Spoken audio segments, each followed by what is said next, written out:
Vamos falar de estratégia de envio, né?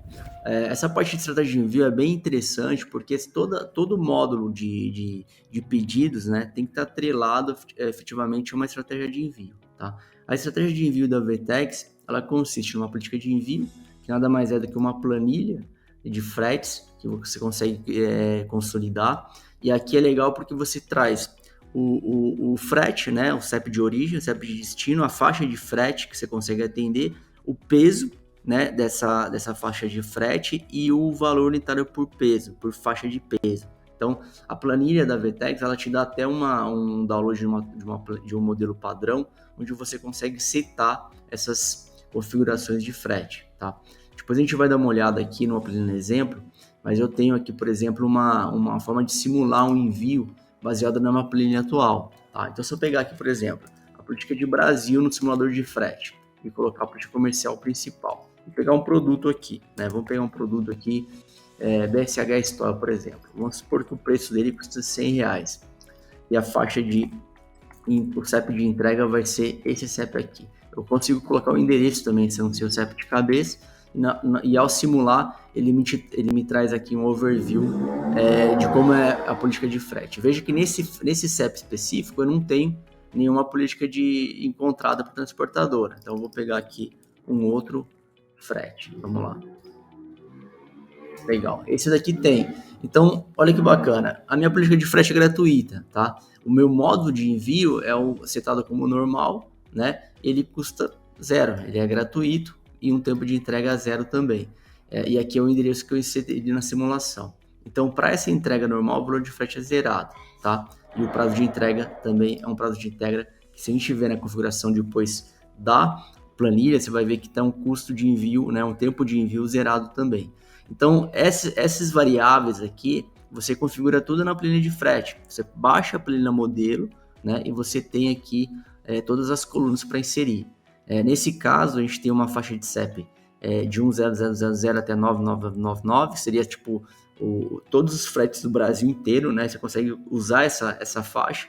Uma faixa de peso também de 0 até o limite, né? E um volume máximo de 1000, né? Que seria um volume de 1000 aqui, e aqui você põe aqui isso em quilos ou em gramas, por exemplo.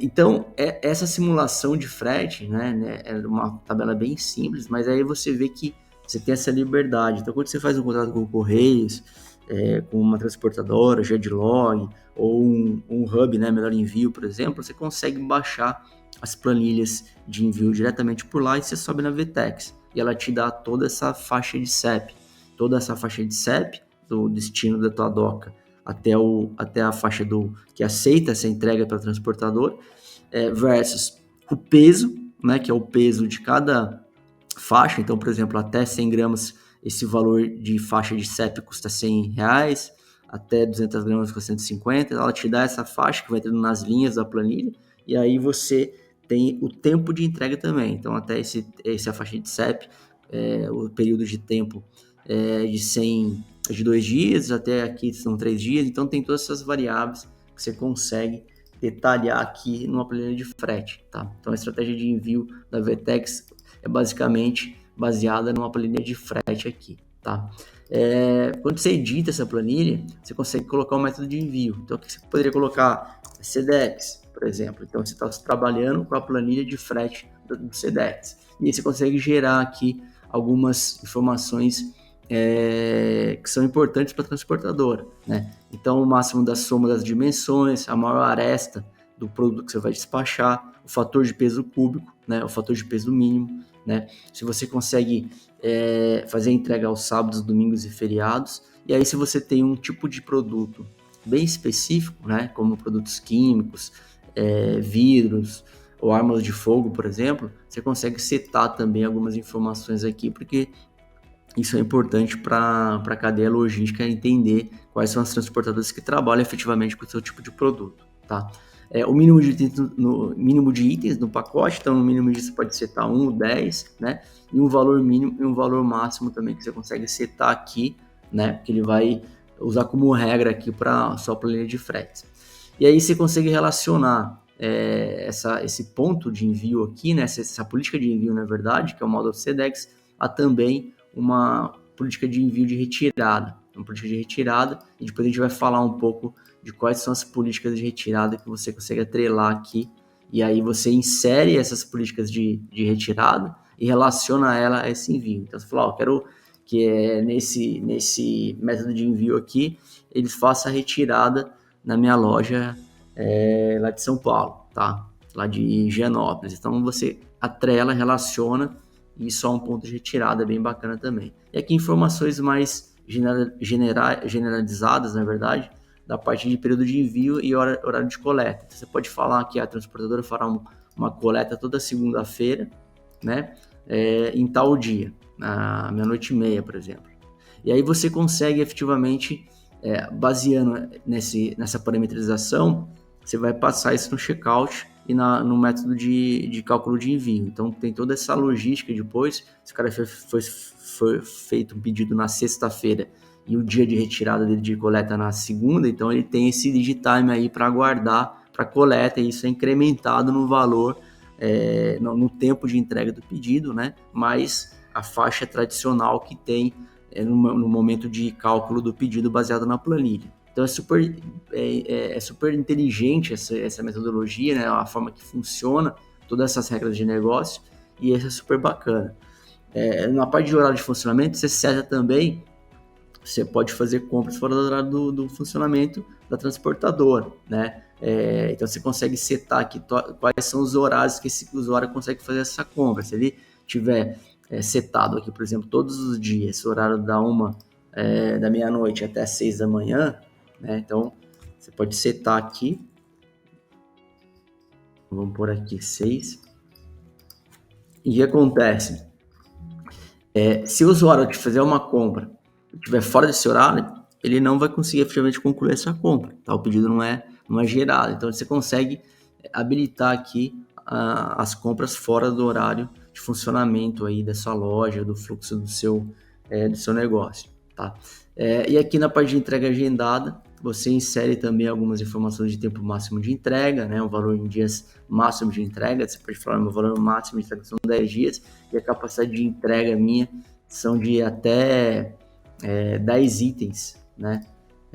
Todos os dias, e aí você põe 10 itens aqui em um horário específico. Você pode até incrementar um valor adicional. Então é bem legal, porque às vezes você tem uma limitação de pedidos e de entrega de itens, e aí você consegue criar aí uma fila, né, efetivamente, para não estourar aí seu fluxo e sua capacidade de entrega, tá? Então isso é super bacana para a transportadora, para a parte logística, ou até para retirada na loja especificamente. Então você consegue incrementando aqui com novos pedidos de entrega. Então na segunda eu tenho uma capacidade menor, no sábado eu tenho uma capacidade limitada. Você consegue criando regras de negócio aqui para a sua política de envio, tá? E aí, obviamente, a partir do momento que você tem uma política de envio, você consegue criar outras. Então aqui eu poderia ter uma de PAC, do Correios, né? Eu tenho uma planilha de PAC aqui que eu consigo subir. Você vai clicar aqui nela, ela vai gerar aqui um método de envio. Você vai salvar por um nome aqui, né? PAC Correios, por exemplo. O ID você não precisa colocar nada, ele gera automático. E aí você vai ver, ele vai gerar aqui uma fila de processamento, e a partir do momento que você processar isso e estiver ativo, ele consegue incrementar isso no método de envio para você, as políticas, tá? O legal também, quando você tem uma política de envio, você tem que efetivamente ter uma doca, né, para atrelar isso, tá? Então a doca, ela é o local físico, né, onde está efetivamente o seu estoque, tá? Então ele é onde ele vai retirar o seu produto, né? A transportadora, Correios, a Gedlog, enfim, vai retirar seu produto. Então você atrela a política de envio, né? Então a política de envio minha é a normal, eu atrelo ela aqui. Se atrela também na doca a política comercial. Então tem uma política comercial para marketplace, tem uma política comercial para um seller específico, ou a minha política do B2C. Você atrela ela aqui, e aí você consegue também criar alguns variáveis aqui de overhead, de tempo de custo. Então o que é overhead? Entre a escolha do centro de distribuição, né? E ele não utiliza também o cálculo de frete. Então, quanto menor o overhead, maior a chance de escolha desse centro de distribuição, dessa doca aqui, tá? Você pode colocar um time de custo, tá? Então ele considera ao calcular a entrega. Aqui sim ele considera calcular a entrega, e quando existe mais de um centro de distribuição, ele pega esse campo para dar prioridade em um deles. Então você tem vários Dockers, vários centros de distribuições, você consegue atrelar aqui qual é o menor tempo de custo, ele tem essa logística, essa inteligência para trazer a melhor opção para o usuário. Aqui você coloca, pode inserir uma rota de WMS, e aqui você efetivamente insere aqui os valores, aqui, os dados aqui do seu do local da DOTA, né, onde são os produtos, onde que eles estão efetivamente, onde eles serão efetivamente enviados, tá bom? Então é bem bacana também, tem várias docas para você cadastrar, você pode cadastrar várias docas, uma atrelada a uma política comercial, uma atrelada a um ponto específico, uma atrelada a uma política de envio, né? E por último, você tem que ter um estoque, né? Então você tem que estar com pelo menos um estoque onde você atrela a todos a quantidade de itens que tem nesse catálogo de produtos que você está ofertando, o seu marketplace e tudo mais. Tem várias opções, você pode criar vários estoques, tá? Você pode exportar esses itens nesse estoque, inclusive. E aqui você tem a opção de ou exportar o estoque ou editar esse estoque, tá? Então vamos lá. Quando eu criei um estoque, eu atrelo a minha relação de doca, ou seja, eu tenho uma doca só, né? Vamos supor que ela não esteja aqui, eu vou ter que atrelar uma doca aqui, que é a doca que está em meu nome, para esse estoque, e aí que você consegue também colocar um dia de processamento para esse estoque baseado nessa doca. Tá, e você consegue tarifar também ele aqui, são várias variáveis que você consegue inserindo, tá? Por padrão ela fica zerado. E aqui é legal se você também tem uma loja física, né? Você pode adicionar esse estoque ao ponto de retirada, tá? Então você põe aqui, eu tenho um estoque em store aqui, eu tenho um ponto de retirada lá em São Paulo, então você atrela a esse ponto de retirada lá no estoque físico lá em São Paulo. É muito bacana, né? As variáveis que você tem aqui para segmentar e moldar o teu modelo de negócio, tá? Eu posso criar vários estoques, inclusive, tá? Não precisa colocar o ID, ele vai gerando para você, e você atrelando uma doca já utilizada, ou pode criar várias docas aqui, uma para com estoque em store, outra sem, enfim, tem essa liberdade, ele vai gerar aqui. Quando você criou um estoque novo, você vai efetivamente atrelar uma doca aqui, e aqui ela já está atrelada à sua política de envio associada. Então, uma